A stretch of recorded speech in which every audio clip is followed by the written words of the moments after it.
Everyone, welcome back. दोस्तों, आप chart देखते हो, लाइन ड्रॉ करते हो, लेकिन क्या आप सही तरीके से ट्रेड लाइन को ड्रॉ कर रहे हो? गलत ट्रेड लाइन का मतलब होता है दोस्तों गलत एंट्री, फेक ब्रेकआउट और लॉस। तो आज की इस वीडियो में हम जानेंगे दोस्तों ट्रेड लाइन का असली सच सिंपल तरीके से बिगिनर के लिए इजी में। तो दोस्तों, सबसे पहले हम बात कर लेते हैं ट्रेड लाइन होती क्या है।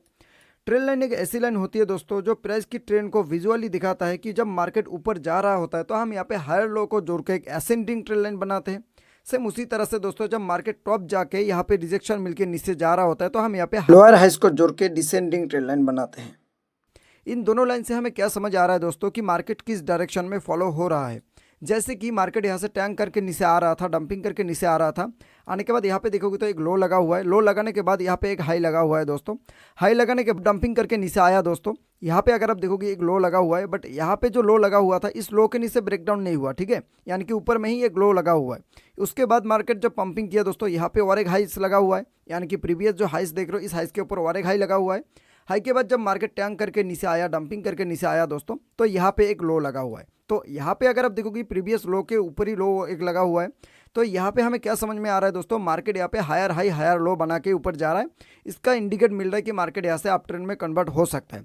सेम उसी तरह से दोस्तों अगर हम ऊपर से देखते हैं जब मार्केट टॉप पे नीचे जा रहा होता है, यानी कि इस लेवल से अगर हम देखते हैं दोस्तों, तो मार्केट यहाँ पे एक टॉप लगाता है, टॉप लगाने के बाद जब डंपिंग करके नीचे आता है तो यहाँ पे एक लो लगाता है दोस्तों, लो लगाने के बाद थोड़ा ऊपर जाता है, बट किसी भी हाल में जो हमारे टॉप है, जो हाइस लगा हुआ रहता है, उस हाइस के ऊपर ब्रेकआउट नहीं करता है, थोड़ा ऊपर जाके अगेन डंपिंग करता है। इस बार जो डंपिंग किया दोस्तों, यहाँ पे जो लो लगा हुआ था प्रीवियस लो, इस लो के नीचे और एक लो लगाता है। उसके बाद जब पंपिंग के लिए जाता है दोस्तों, तो हमारा जो प्रीवियस हाइस देख रहे हो इस हाइस के ऊपर ब्रेकआउट नहीं करता है, अगेन डंपिंग करके नीचे आता है। तो यहाँ पे हर एक पोजीशन पे अगर आप देखोगे दोस्तों, मार्केट हाइस के ऊपर ब्रेकआउट नहीं कर पा रहा है और मार्केट लो के नीचे और एक लो लगाते जा रहा है। तो यहाँ पे हमको क्या इंडिकेट मिल रहा है दोस्तों, मार्केट यहाँ से लोअर लो लोअर हाइस फॉर्मेशन करके मार्केट यहाँ पे डंपिंग के लिए आ रहा है और यहाँ पर हो सकता है, ठीक है। तो आप बात करते हैं सबसे इंपॉर्टेंट क्वेश्चन की लाइन किस तरह से हम ड्रॉ करें। से पहले आपको यहाँ पे कुछ स्टेप है जो आपको फॉलो करना बहुत ही जरूरी है। स्टेप नंबर वन दोस्तों, चार्ट पे कम से कम 2 से लेकर 3 बार टास्क पॉइंट ढूंढो जहां से प्राइस का रिवर्सल आया है। स्टेप नंबर 2 दोस्तों, लाइन को जिस तरह से आप ड्रैग आउट करते हो, जैसे कि मैंने यहाँ से बॉडी से लेकर बॉडी तक मैंने मार्क किया हुआ है दोस्तों। अगर यहाँ से मान लो कि जैसे यहाँ पे एक वीक निकला हुआ है, अगर इस लेवल पे एक वीक निकला हुआ होता और यहाँ पे भी वीक निकला हुआ होता, तो मैंने यहाँ पे किस तरह से ड्रैग आउट करता दोस्तों। अगर यहाँ पे इस तरह से होता तो मैंने इस तरह से मार्क करता, ठीक है। बट यहाँ पे जो भी स्टाइल को आप फॉलो कर रहे हो दोस्तों, इस तरह से आप मार्क करते हो और आपको लगता है कि ये वैलिड पॉइंट है, मैं वैलिड पॉइंट को टच करके यहाँ पे लगा हुआ है, तो उसी तरह से आप डायरेक्शन को फॉलो करोगे। जैसे कि मैंने यहाँ से बॉडी से लेकर बॉडी तक मैंने मार्क किया हुआ है, तो इस तरह से आप कर सकते हो। तो अगर वीक से लेकर बॉडी तक मार्क करते हो वो भी आप कर सकते हो, ठीक है। स्टेप नंबर 3 दोस्तों, लाइन को ऐसे ड्रॉ करो कि मैक्सिमम पॉइंट टच हो रहा हो और लाइन प्राइस के नीचे सपोर्ट या फिर रेजिस्टेंस के काम करे। आई होप आपको समझ में आ गया होगा कि यहाँ पे लाइन किस तरह से ड्रॉ करोगे और लाइन यहाँ पे किस तरह से आप लगाओगे, ठीक है। अब यहाँ पे इस तरह से वैलिड पॉइंट ढूंढोगे जहाँ से मार्केट ने बार बार एक ही जगह पे आके सपोर्ट की तरह काम किया या फिर रेजिस्टेंस की तरह काम किया, एक ही जगह पे आके बार बार बाउंस या फिर रिजेक्शन मिला, ठीक है। यहाँ पे आप देख सकते हो, अगर हम इस तरह से एक ट्रेड लाइन को नीचे से ड्रॉ करते हैं तो कुछ इस तरह से आएगा, जैसे कि मैंने नीचे से ड्रॉ किया हुआ है, ठीक है।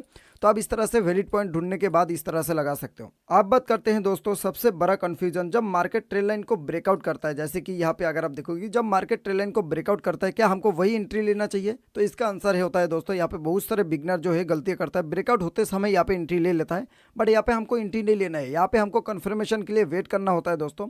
यहाँ पे कैंडल किस तरह से क्लोजिंग दे रहा है, उसके बाद रिटेस्टिंग के लिए हमारे जो ट्रेड लाइन देख रहे हो इतना देर से जो ये रेजिस्टेंस की तरह काम किया, यहाँ पे रिटेस्टिंग के बाद यही लेवल पे आके सपोर्ट की तरह काम करता है कि नहीं। अगर यहाँ पे ये सारी चीज़ हो जाता है, उसके साथ साथ आपको वॉल्यूम भी देखना होता है। अब वॉल्यूम क्या होता है दोस्तों, आप कमेंट में बताना, हम यहाँ पे वॉल्यूम को लेकर एक अलग वीडियो लाएंगे। और एक उसके साथ साथ और एक यहाँ पे चीज़ देख सकते हो दोस्तों, हर एक ट्रेड लाइन जो है ब्रेकआउट के बाद वो रियल ब्रेकआउट नहीं होता है, ठीक है, वो फेकआउट करके आप देखोगी तो कुछ ऐसा भी ट्रेड लाइन होता है जो ब्रेकआउट करने के बाद यहाँ पे लोगों को यहाँ पे ट्रैप करने के बाद अगेन कुछ देर बाद यहाँ पे अगेन ट्रेड लाइन के नीचे आ जाता है। तो हमको यहाँ पे वेट करना पड़ता है। सबसे पहले यहाँ पे हम वेट करेंगे कि कैंडल किस तरह से क्लोजिंग देता है, उसके बाद वॉल्यूम को देखेंगे, उसके बाद यहाँ पे रिटेस्टिंग का एरिया देखेंगे। उसके साथ साथ यहाँ पे और एक चीज़ आप यहाँ पे ढूंढ सकते हो दोस्तों, जो ट्रेड लाइन के ऊपर ब्रेकआउट हुए उसके आसपास अगर कोई हॉरिजॉन्टल सपोर्ट लाइन हो, जैसे कि यहाँ पे अगर आप देखोगे एक सपोर्ट लाइन है और मार्केट यहाँ पे ब्रेकआउट होने के बाद हमारे ट्रेड लाइन के आसपास ही आया। आने के बाद यहाँ पे देखोगे तो सपोर्ट लाइन पे आया। आने के बाद यहाँ पे हमारे पास एक अच्छा खासा मोमेंटम दिया, ठीक है। तो अगर अब हम यहाँ पे ट्रेड लेते हैं दोस्तों, तो हमारे हॉरिजॉन्टल लाइन सपोर्ट है, ऑलरेडी यहाँ पे ट्रेड लाइन का सपोर्ट है, तो दोनों सपोर्ट मिला के हम एसएल जो है हमारा बहुत ही छोटा बनता और हमारा प्रॉफिट देखोगे तो बहुत ही अच्छा खासा यहाँ पे बनता, ठीक है। स्ट्रेटजी को भी आप यूज़ कर सकते हो। तो दोस्तों यहाँ पे हमको क्या समझ में आया, सबसे पहले वॉल्यूम देखना होता है, कैंडल स्ट्रांगली क्लोजिंग होना चाहिए। उसके बाद हमको इंतजार करना होगा, अगर यहाँ पे हॉरिजॉन्टल लाइन या फिर ट्रेड लाइन के आसपास कोई हॉरिजॉन्टल लाइन है वहाँ पे सपोर्ट की तरह काम कर रहा है, सेम उसी लेवल पे आके प्राइस अगर होल्ड करता है तो हम वहाँ से एंट्री बनाएंगे, ठीक है। तो दोस्तों आई होप आपको समझ में आ गया होगा कि ट्रेड लाइन क्या होता है, कैसे बनानी चाहिए और फेक ब्रेकआउट से कैसे बचें। और दोस्तों आपने कब गलत ट्रेड लाइन ड्रॉ किया था मैं लिखो, मैं पर्सनली रिप्लाई करूंगा। दोस्तों वीडियो पसंद आए तो लाइक करो, क्रिप्टो ट्रेडिंग सीखना है हिंदी में तो सब्सक्राइब करो और दोस्तों तक जरूर शेयर करना। फिर मिलते हैं हम किसी वीडियो में, तब तक के लिए बाय एंड टेक केयर।